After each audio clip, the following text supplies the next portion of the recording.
Get unlimited access to all of our CPE courses at www.teachucomp.com/unlimited CPE. Chapter 6, Conclusion. In this chapter, we'll conclude our discussion about business use of the home.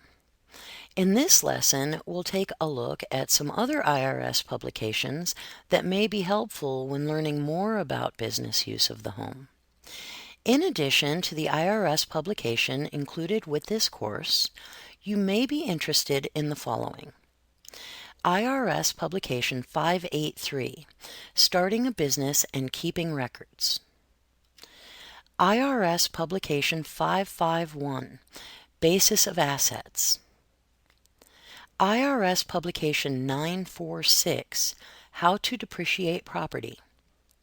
And IRS Publication 523, Selling Your Home.